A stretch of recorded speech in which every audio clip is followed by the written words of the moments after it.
सवाल थी कि नीतीश कुमार विचार करेंगे इस पर, नहीं करेंगे, ये देखने वाली बात थी। डेलीगेशन टीम गई अभी छात्रों को, तो एक प्रेस विज्ञप्ति देख सकते हैं आप लोग, प्रेस विज्ञप्ति अभी डाल दिया गया है। और ये आकाशवाणी ऑल इंडिया रेडियो पर भी अपलोड है, मतलब ऑथेंटिक खबर है। और इसको हम पढ़ करके सुना देते हैं। परीक्षार्थियों की 11 सदस्यीय प्रतिनिधिमंडल के मुख्य सचिव से मिलकर 70वीं बिहार लोक सेवा आयोग के परीक्षा के संदर्भ में मांग पत्र नहीं करेंगे, ये देखने वाली बात थी। डेलीगेशन टीम समर्पित किया गया है, तो 11 सदस्यीय टीम गई है, वो अपनी मांग उनको समर्पित कर दी है।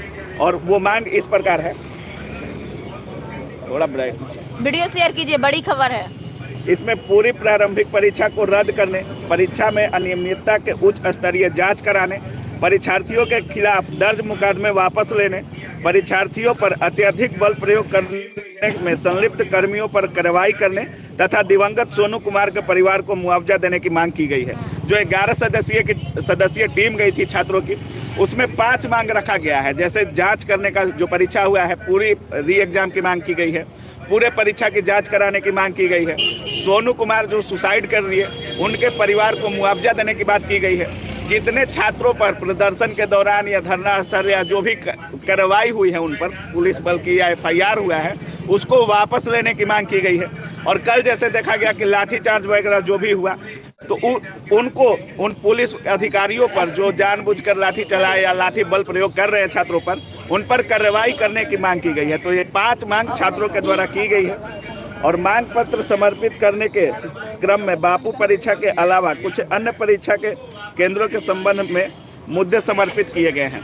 यानी छात्र जो 11 सदस्यीय टीम गई थी, वो दूसरे जगहों के बारे में, जैसे कहा जा रहा था कि बापू परीक्षा परिसर का जो एग्जाम है, वहाँ तो सभी लोग देख रहे थे कि क्या हुआ, नकल हो रहा है, क्या हो रहा है, गड़बड़ी हो रहा है, रद्द भी हो गया, लेकिन अन्य जगहों का पता नहीं चल रहा था। तो जो छात्र गए थे, वो अन्य जगहों के लिए भी बताए हैं कि यहाँ ये सब गड़बड़ियाँ हुई हैं, इसके वजह से आपको हर हाल में पूरे बिहार का री एग्जाम कराना पड़ेगा। ये छात्रों ने बात रखा है।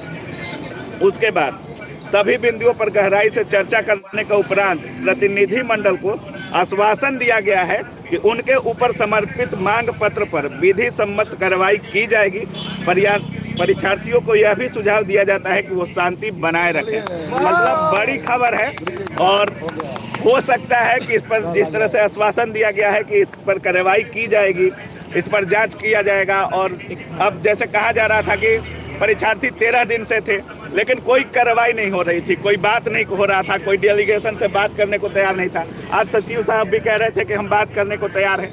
तो बात हो चुकी है और आश्वासन दिया गया है कि इस पर कार्रवाई किया जाएगा। अब देखने वाली बात होती है। 5 मांग छात्रों ने रखा है, जिसमें से FIR वापस लेने से लेकर के री एग्जाम कराने को लेकर के, सोनू को मुआवजा देने को लेकर के सारी मांगे किए हैं छात्र। जो 5 मांग होनी चाहिए, छात्रों ने अच्छे तरीके से 11 सदस्यीय की टीम गई थी छात्रों की, और 5 मांगों को रख दिए हैं।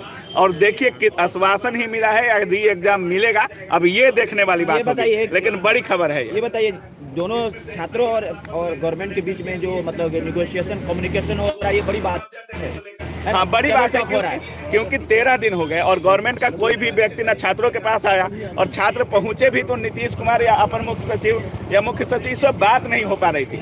बहुत सारे लोग गए भी तो कहा जा रहा था कि बापू परीक्षा का पेपर कैंसिल है, उसको हमने कैंसिल कर दिया। गड़बड़ी हुई थी, उसको हमने कैंसिल कर दिया गया है। लेकिन नीतीश कुमार के कान तक, CMO ऑफिस तक ये बात नहीं पहुँच पा रही थी कि और भी गड़बड़ियाँ हुई हैं। तो जो भी सदस्यीय टीम, 11 सदस्यीय टीम गई थी, कम से कम उन्होंने ये तो दिखा दिया है कि यहाँ ये गड़बड़ी हुई है, आपको री एग्जाम कराना होगा। ये बताइए, जिस तरह से पहले मतलब कि जो भी मार्च होता था